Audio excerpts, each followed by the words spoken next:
Vítajte v priestore Centra výcviku Lešť. Momentálne sme boli svedkami prvej časti bojových strelieb 12.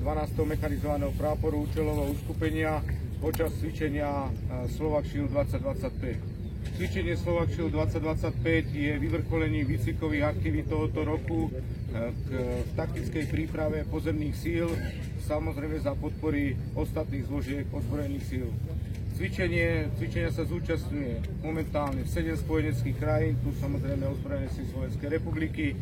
V teréne sa nachádza presne v tomto momente 1179 vojakov a vojačiek a 292 kusov techniky a podporované je 6 kusmi leteckej techniky.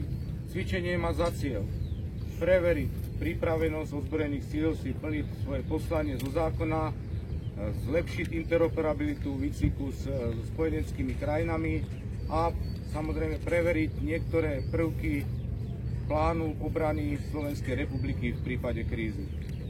Cvičenie začalo pred 4 dňami, to znamená dnes máme posledný deň cvičenia, jeho výsledky samotnej bojovej streľby budú známe po ukončení v poobednejších hodinách. Doteraz cvičenie naplnilo svoje ciele, ktoré boli stanovené a priebeh cvičenia bol bez nejakých zásadných vážnejších komplikácií. Ďakujem. Teraz požiadam o vyjadrenie pána prezidenta Petra Pellegriniho. Ďakujem veľmi pekne, vážený pán podpredseda vlády, pán minister, vážený pán náčelník generálneho štábu. Dámy a páni, ako hlavný veliteľ ozbrojených síl Slovenskej republiky sme spolu s pánom ministrom obrany prišli preveriť bojovú pripravenosť ozbrojených síl Slovenskej republiky a ich schopnosť koordinácie s aliančnými partnermi dnes na inšpekčný deň počas tohto cvičenia, ktoré sa koná na Lešti. Chcem vysoko oceniť, že dnes môžeme zliadnuť ozbrojené síly Slovenskej republiky a našich partnerov, ako používajú tie najmodernejšie technológie, ktoré k dispozícii majú. Videli sme v priamej akcii naše bojové stíhacie lietadlá F-16 Block 70.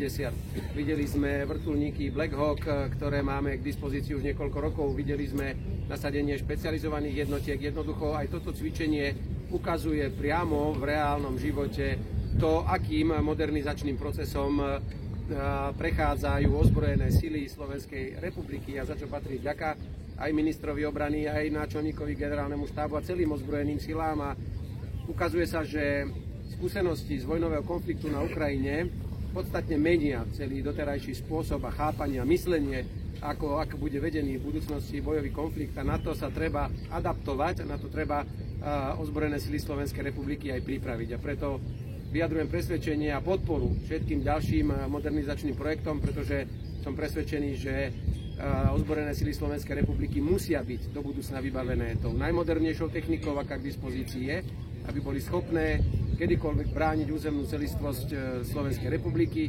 ochraňovať životy občanov Slovenskej republiky, ale aby nám touto technikou boli schopní kedykoľvek poskytnúť pomoc aj pri nejakých nešťastiach alebo pohromách, ktoré Slovensko v budúcnosti zažije. Naozaj chcem oceniť bezproblémový priebeh, teším sa na druhú časť tohto cvičenia, ukážku ďalších bojových spôsobilostí a naozaj oceňujem vysokú profesionalitu a schopnosť organizovať takéto obrovské vojenské cvičenie za účasti viac ako 1000 vojakov a desiatkách a stovkách techniky.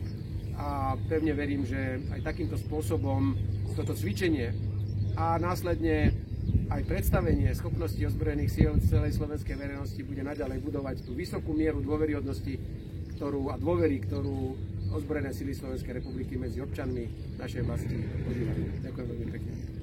A požiadam o vyjadrenie aj pána podpredsedu vlády a ministra obrany. Ďakujem pekne, ja budem veľmi stručný, len také možno dve drobné poznámky. To, čo ste, vážené dámy a páni, videli, je v zásade len vrchol ľadovca. Za tým všetkým je obrovský čas prípravy, logistiky, zabezpečenia, koordinácie. A v tom ja vidím najväčší prínos takýchto cvičení, kde je to jedna komunikácia medzi jednotkami z rôznych štátov, kde je dôležité zabezpečiť, aby nielen to, čo už vy vidíte, samotnú bojovú akciu, ale potrebujete celé to logistické navozenie, vlastne príprava, všetko je mimoriadne náročné a tam vlastne sa ukazuje, ako je dôležité komunikovať medzi jednotlivými veleniami, medzi jednotlivými štátmi a schopnosť vykonať spoločnú akciu. Bez ohľadu na výsledok, sme sa dobre trafili, nie je dobré. Je dôležité, že je schopnosť spolu postupovať a spoločne aj bojovať a brániť. Druhou vecou je, že samozrejme výcvikový priestor Lešť je výborne pripravený na tieto typy cvičení.